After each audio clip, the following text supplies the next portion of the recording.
Gentlemen, I need you to think about your breakfast today, or your lunch, or that snack you'll have later. I need you to think about it because there's a very good chance that hiding in that everyday meal is something I have to call a poison. It's not a dramatic label I use lightly. This particular substance, something you likely consume without a second thought, is quietly, steadily strangling one of the most important glands in your body. And for many men, by the time they feel the effects, we're already playing catch-up. I'm Dr. Catherine Rodger. Day in and day out, I sit with men just like you in my clinic. They come to me facing enlarged prostates that makes urination a constant struggle. They come with the persistent pain of prostatitis, and we have the serious conversations about early prostate cancer. The hardest part of my job is looking a good man in the eye, a man who's worked hard his whole life, and seeing the confusion and frustration when he realizes his body is failing him. And so often, I see that same look and hear the same question. Doctor, how did I not see this coming? Today, I'm here to make sure you see it coming. So please, stay with me. I'm going to show you exactly what this poison is, how it dismantles your prostate's health piece by piece, and I'm going to give you the straightforward steps to protect yourself. To understand the threat, you need to understand the hero it's attacking. Your prostate is a small, walnut-sized gland, but don't let its size fool you. It's the master control valve for your entire urinary system. It sits right below your bladder, cradling the tube that carries urine out of your body.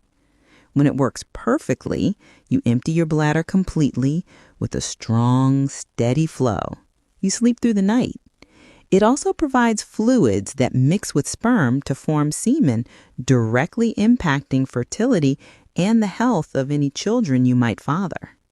But if this gland gets into trouble, it sends ripples through your entire life. It's not just about a weaker urine stream. It's waking up multiple times at night, exhausted before your day begins. It's that nagging sensation of needing to go even when you just went. It shakes your sexual performance. It can cause pain during ejaculation or contribute to difficulties with erections, undermining your confidence in the bedroom. Prostate problems are silent. It starts with whispers that are so easy to ignore, a stream that isn't quite as strong as it used to be, having to go just a little more often. We blame it on just getting older. Years pass. Then one day, the whispers become shouts. The nighttime trips become relentless. The stream becomes a frustrating trickle. For some, it culminates in a terrifying trip to the emergency room because they simply cannot urinate at all. That's when I meet them. I hear the same painful question every time. Doctor, how did I not notice? The answer breaks my heart every time. Because it's not their fault. The signs were subtle. And more importantly, no one ever connected the dots for them between the choices they make every single day at the dinner table and the health of this small, vital valve. That's why I'm talking to you right now. I'm handing the power to you. I've identified 4 major culprits, 4 common poisons that actively destroy the prostate. Now, your prostate today isn't the same as it was 30 years ago. Just like any part of us, it experiences wear and tear. Think of that master valve. After decades of faithful service, it becomes a little less flexible, a little more prone to stiffness. That's a natural process. But for 50, 60, 70 years, that prostate has been on the receiving end of everything you've eaten and every habit you've had. One scar means nothing, but a lifetime of them adds up. That accumulation is what often leads to a diagnosis of enlarged or inflamed prostate. The 2 major forces that create these scars are chronic inflammation and hormonal shifts. Think of inflammation as a slow, smoldering fire inside your body's tissues. Picture hormonal changes, like shifts in testosterone and estrogen balance, as a signal that tells your prostate cells to grow. These two forces are like twin hammers, constantly tapping away at your prostate. And this is the key. Anything in your daily life that feeds that inflammatory fire or throws those hormones further off balance is actively hammering at your prostate. So now let's identify the attackers. We're starting with poison number 4, and this one is crucial because it's not something you eat or drink. This poison is something you don't do. I'm talking about a sedentary life. Sitting too much. You might be wondering, Doctor, what does my sitting around have to do with my prostate? The answer, in a word, everything. Your prostate depends on a strong, healthy flow of blood to work right and to stay healthy. Blood delivers oxygen and nutrients and carries away waste. When you move your body, when you walk, your heart pumps more robustly. That vigorous blood flow washes through your pelvic area, through the prostate, keeping everything nourished and clean. But when you sit for hours, that stream slows to a trickle. The blood pools and becomes sluggish in your lower body. Things get stagnant. When fluid sits stagnant in any system, it becomes irritated and swollen. For your prostate, this constant state of mild congestion from poor circulation is a direct irritant. It adds low-grade pressure and stress on the gland itself. Inactivity also opens the door for the prostate's worst indirect enemies. When you barely move, your body struggles to manage blood sugar properly. This leads to insulin resistance. Your cells start ignoring insulin's knocks, which is a fast track to type 2 diabetes. We know diabetes is a major risk factor for severe prostate and urinary issues. On top of that, inactivity makes it easy to gain weight. Extra weight, especially around your waist, isn't just a number on a scale. That fat tissue acts like a hormone factory. It converts your testosterone into estrogen. This hormonal shift, lower testosterone and higher estrogen, is a direct signal to your prostate that encourages growth.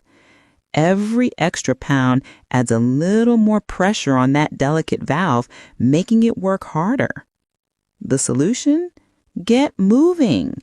Gently, but consistently. You don't need to train for a marathon or become a gym member. The goal is simply to break up those long sitting sessions and keep that blood moving. Start with small steps. If you sit a lot during the day, set a timer to remind you to stand up every hour. When it goes off, stand, stretch your arms, walk to the kitchen for a glass of water, or take a lap around the room. Next, build a daily walk into your routine. A 10-minute walk around the block is a perfect start. Next week, try for 15. Gradually build up to at least 30 minutes a day if you can. The pace should be enough that you can talk, but not sing. This regular movement improves your circulation, helps control blood sugar and weight, strengthens your heart, and yes, sends a healthy flow of blood to nourish your prostate. If mobility is an issue for you, you're not left out. Seated exercises are incredibly effective. While watching the news, lift your legs out straight, do arm circles, rotate your ankles. These small movements get the muscle pump going and fight back against that stagnant pooling. The rule is simple. Any movement is better than no movement. Consistency completely trumps intensity. A short workout every day is far better than one hard workout every month that leaves you sore. Think of each time you stand up as opening that valve just a little. Every step you take sends a fresh, clean wave through your pelvic region, soothing irritation and carrying away stress. It's a direct gift to your prostate, and it's a gift you can start giving yourself today. Moving on to poison number 3. The deception in your medicine cabinet. Harmless for the sniffles, harmful for your prostate. Those seemingly innocent pills or syrups you reach for a stuffy nose or itchy eyes. I'm talking about common cold and allergy medications. Names like Sudafed or Benadryl might ring a bell. We buy them without a prescription, so we assume they're completely safe. And for most of your body, occasional use is fine. But for a prostate that's already under pressure, these medications are a silent strangler. You see, these drugs work by doing very specific jobs. Decongestants, like pseudoephedrine, work by tightening blood vessels and drying out tissues. That's how they clear your sinuses. The problem is, they don't only work in your nose. They travel everywhere in your bloodstream. So they also tighten the muscles and tiny blood vessels around your bladder and prostate. Then you have antihistamines, like diphenhydramine. These calm down the body's allergy response, but they also tend to sedate or dull your nerves.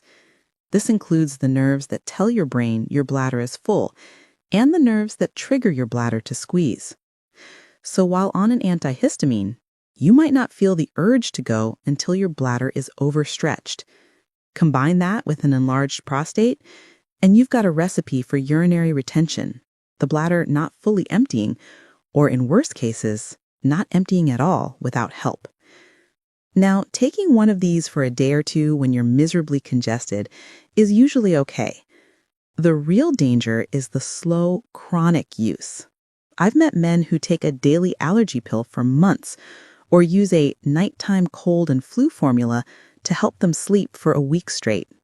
They don't connect their new difficulty urinating to the little pill they take. They just think their prostate is acting up.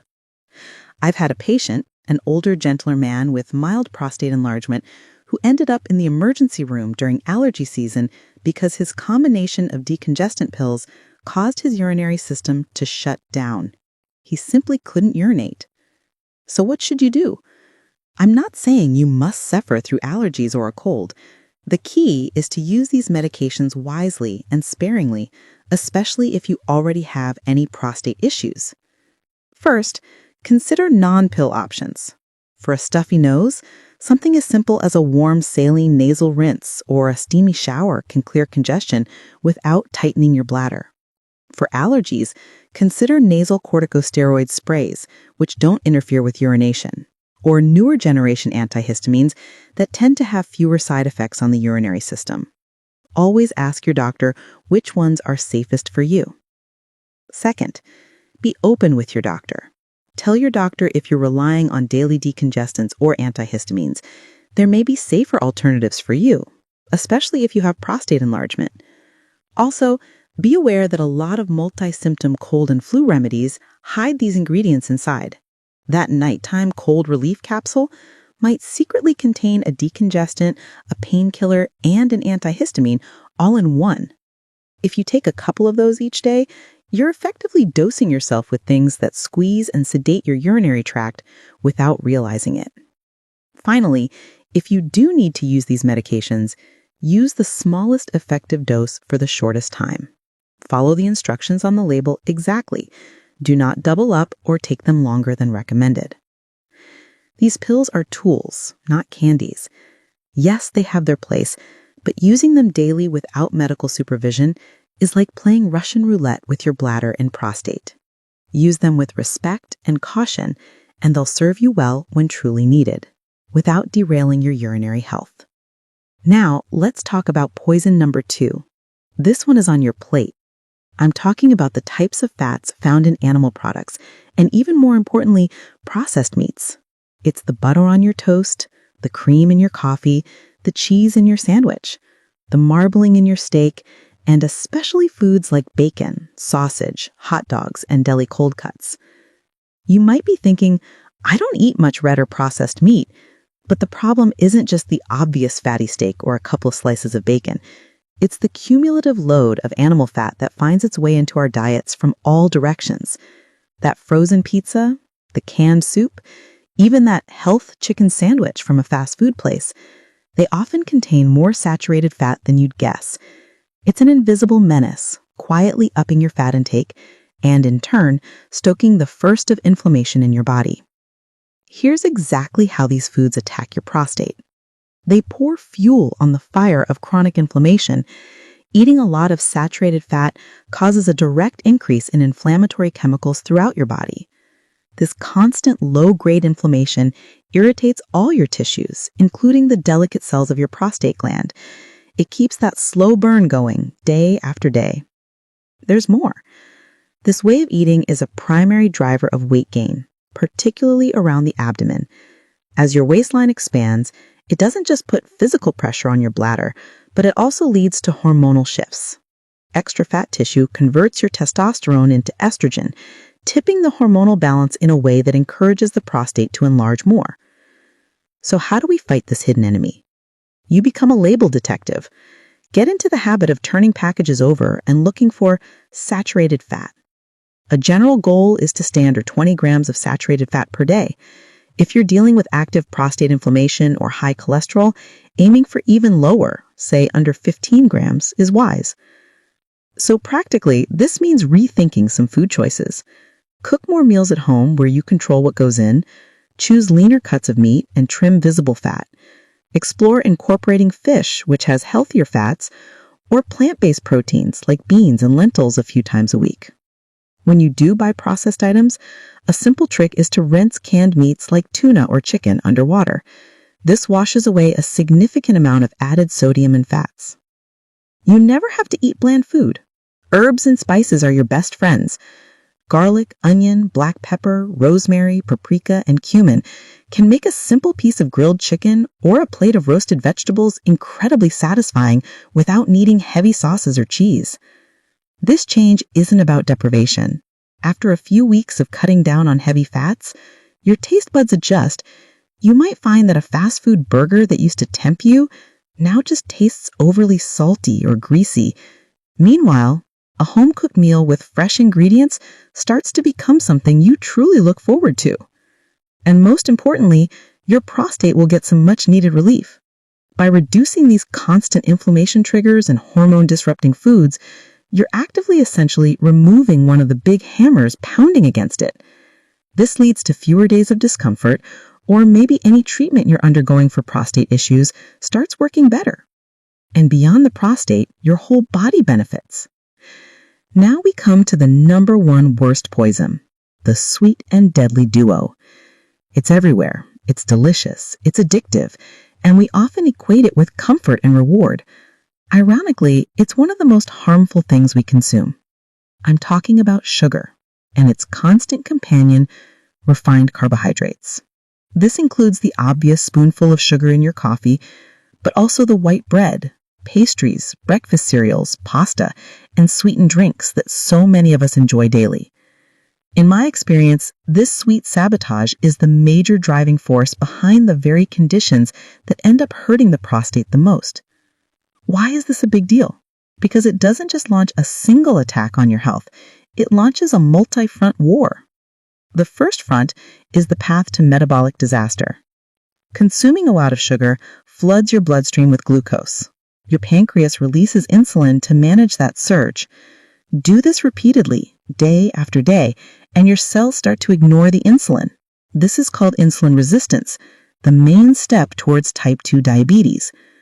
Eventually, if nothing changes, full-blown diabetes arrives, meaning chronically high blood sugar. High blood sugar damages blood vessels and nerves. The nerves that control your bladder and signal when you need to urinate can become impaired. I see men whose bladder function is so poor, they either don't feel the urge until it's an emergency, or they feel urgency all the time. The second front is inflammation. Every time your blood sugar spikes, it creates a burst of inflammatory chemicals in your body. If you're eating sugar throughout the day, you're keeping your body in a constant state of low-grade inflammation. This inflammation bathes your prostate in irritants, leading to swelling, pain, and aggravated symptoms.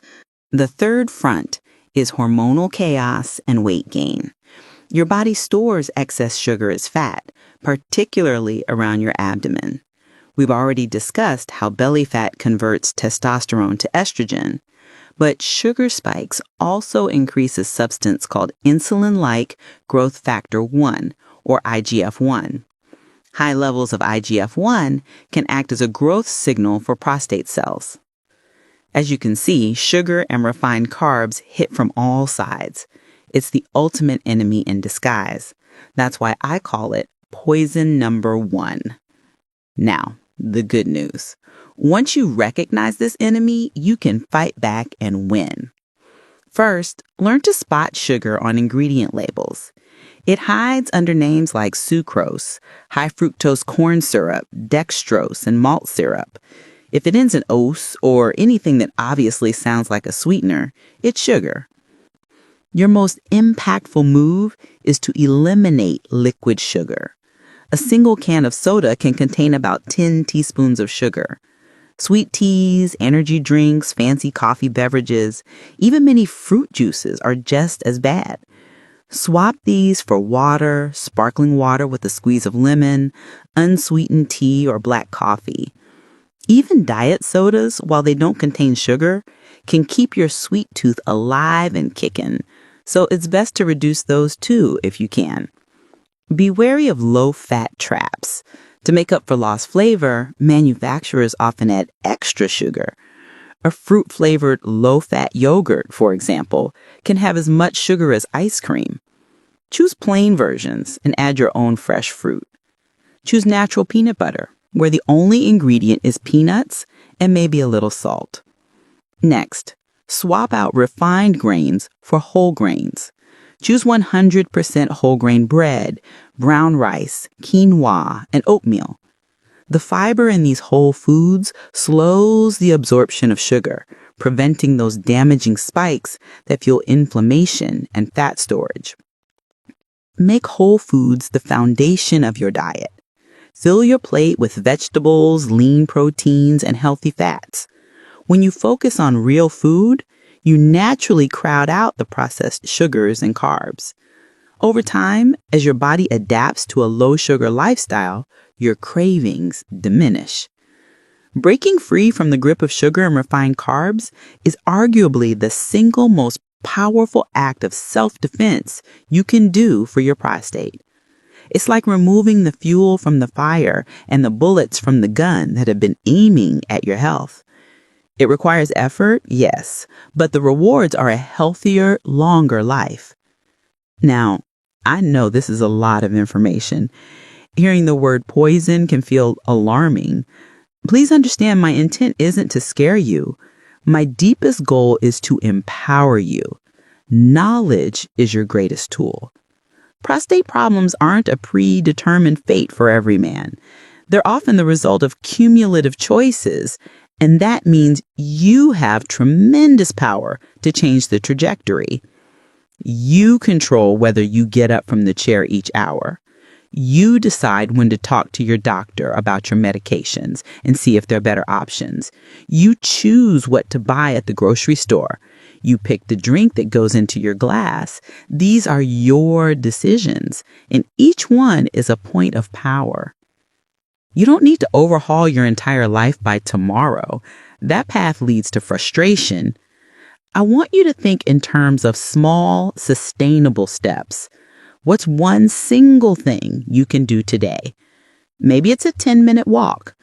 Maybe it's reading the label on your bread.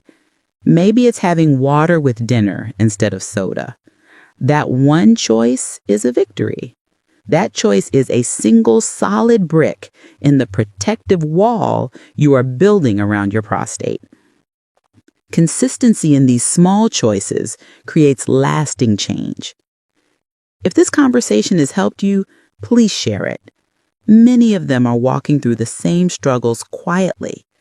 Sharing it is a simple act of care that can make a profound difference in another man's life. If you'd like more guidance like this, I invite you to subscribe to the channel, like, and tap the notification bell. This helps you stay updated, and it helps me continue creating more content that serves you. Now, I truly want to hear from you. Tell me which poison surprised you the most. Tell me one small change you commit to starting with. Your comments help others feel less alone, and I read them because they guide me on what you need next. Thank you for trusting me with your time today. Thank you for caring about your health. Your prostate works tirelessly around the clock. It's time we give it the conscious care and respect it deserves. I'm Dr. Catherine Rotker, and it's been a pleasure guiding you through this. I wish you a long, healthy, and vibrant life. Take care of your prostate, and you take care of your life. I'll see you in the next video.